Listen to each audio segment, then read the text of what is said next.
ಅದು ನೆನಪೋಗಿಲ್ಲ. ನೀವೇನು ಹೇಳಿದ್ರಿ? ಆನ್ ಡ್ಯೂಟಿ ಅಂದ್ರೆ ನಿಮ್ಮ ಕಥೆ ಏನು?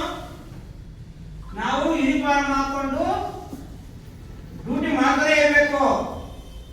ಡ್ಯೂಟಿ ಬರ್ತಾ ಇದ್ದಾಗಿಲ್ಲ, ಡ್ಯೂಟಿ ಹೋಗ್ತಾ ಹೋಗಿಲ್ಲ. ಈಗ ಬೇರೆಯವರಿಗೆಲ್ಲ ಆನ್ ಡ್ಯೂಟಿ ಅಂದ್ರೆ ಏನಿದೆ?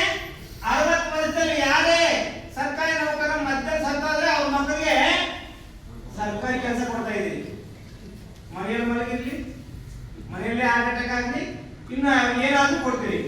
ನಾವು ಮಾತ್ರ ಆನ್ ಡ್ಯೂಟಿ ಸೆಲ್ಯೂಟ್ ಹಾಕೊಂಡು ನಿಂತ್ಕೊಂಡಿದ್ರೆ ಮಾತ್ರ ನಮ್ಗೆ ಅವಕಾಶ ಕೊಡ್ತೀವಿ ಅಂತ. ಇದು ಯಾವ ನ್ಯಾಯ ಸ್ವಾಮಿ? ಇದು ಯಾವ ನ್ಯಾಯ ನಿಮಗೆ? ಒಂದು ಸಾರಿ ನಾವು ಸೇರ್ಪಡೆ ಆದ್ಮೇಲೆ 60 ವರ್ಷವರೆಗೂ ನಾವು ಎಲ್ಲೇ ಇದ್ರು ಹೋಗಿ ಆವತ್ತು ನಾವು ಡ್ಯೂಟಿಗೆ ಬರ್ಲಿ ಬರದೇ ಇರಲಿ ಈ 10 ಲಕ್ಷ ಪರಿಹಾರ ಕೊಡ್ಬೇಕಂತ ಸರ್ಕಾರ ನಾವು ಡಿಮ್ಯಾಂಡ್ ಮಾಡ್ತಾ ಇದ್ದೀವಿ.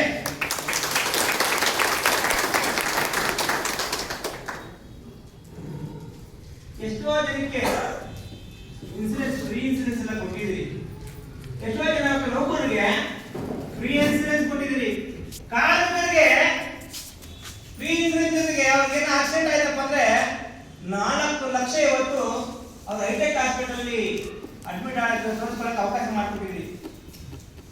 ಇಮೇಜ್ ಕರ್ನಾಟಕ ರಾಜ್ಯ ಸರ್ಕಾರ ನಮ್ಮ 22,000 ಜನ ಹೋಮ್ ಗಾರ್ಡ್ಸ್, ನಮ್ಮ ಗೃಹರಕ್ಷಕರು ಯಾರೇ ತೊಂದರೆ ಆದರೂ ಕೂಡ 4 ಲಕ್ಷಕ್ಕೂ ಹೆಚ್ಚು ತುರ್ತು ಭತ್ಯೆನ ಕೊಡಬೇಕು. ಆ ಅಮೌಂಟ್ ಇಲ್ಲೂ ಕೂಡ ಕಾರ್ಡು ಕಟ್ಟಡ ಕಾರ್ಮಿಕರಿಗೆ ಏನು ಕಾರ್ಡ್ ಕೊಡ್ತಾ ಇದ್ದೀರಲ್ಲ ಅದೇ ಕಾರ್ಡ್ ನಮಗೂ 22,000 ಕೊಡಬೇಕಂತೇಳಿ ಸರ್ಕಾರಕ್ಕೆ ಡಿಮ್ಯಾಂಡ್ ಮಾಡ್ತಾ ಇದ್ದೀವಿ.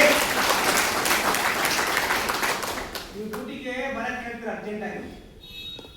ನಾವೆಲ್ಲೋ ಹಳ್ಳಿಲಿ ಇರ್ತೀವಿ, ಬೈಕ್ ಹತ್ತಬೇಕು, ಒಂದು ಬೈಕ್ ಇರಲ್ಲ, ಇನ್ನೊಂದು ಬೈಕ್ ಇಸ್ಕೋಬೇಕು. ಆ ಬೈಕ್ ಏನಾಗಿರುತ್ತೆ ಗೊತ್ತಿಲ್ಲ, ಬ್ರೇಕ್ ಐತೆ ಇನ್ನೊಂದು ಐತೆ ನೋಡಲ್ಲ, ಓಡಿಸ್ಕೊಂಡು ಬರ್ತೀವಿ ಓಡಾಡ್ಕೊಂಡು.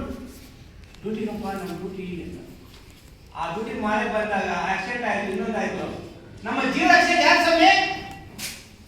ನಾವು ಸತ್ತ ನಮ್ಮ ಮಕ್ಕಳು ಯಾಕೆ ಬರ್ತಾರೆ ನೋಡ್ಕೊತಾರೆ? ನಮ್ಮ ಸತ್ತ ನಮ್ಮ ಮಕ್ಕಳಿಗೆ ಭವಿಷ್ಯತ್ತೇನು, ನಮ್ಮ ಪೀಳಿಗೆ ಏನು?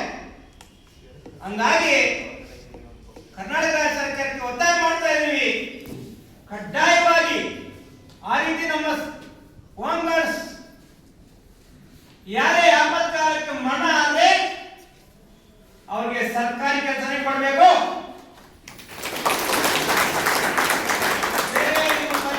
ನಮಗೆ ಸರ್ಕಾರಿ ಕೆಲಸ ಕೊಡಿ. ಅದು ನಮಗೆ, ನಮ್ಮವ್ರಿಗೆ, ನಮ್ಮ ಗೃಹರಕ್ಷಕರಿಗೆ, ಅವ್ರ ಭವಿಷ್ಯತ್ ಮಕ್ಕಳಿಗೆ ಅನುಕೂಲ ಆಗುತ್ತೆ ಅಂತ ಕೆಲಸ ಮಾಡ್ಬೇಕಂತೇಳಿ ಸರ್ಕಾರಕ್ಕೆ ಡಿಮ್ಯಾಂಡ್ ಮಾಡ್ತಾ ಇದ್ದೀವಿ. ನೀವು ಕೇಂದ್ರ ಸರ್ಕಾರದಲ್ಲಿ ಆಗ್ಬೇಕಪ್ಪ, ಇದು ನಿಷ್ಕೊಂಬ ತೆಗಿಯಕ್ಕಾಗಲ್ಲ, ಗೋರ್ಧನ ತೆಗಿಯಕ್ಕಾಗಲ್ಲ ಅಂತ ನಮ್ಮ ನಲ್ಲಿಕಟ್ಟ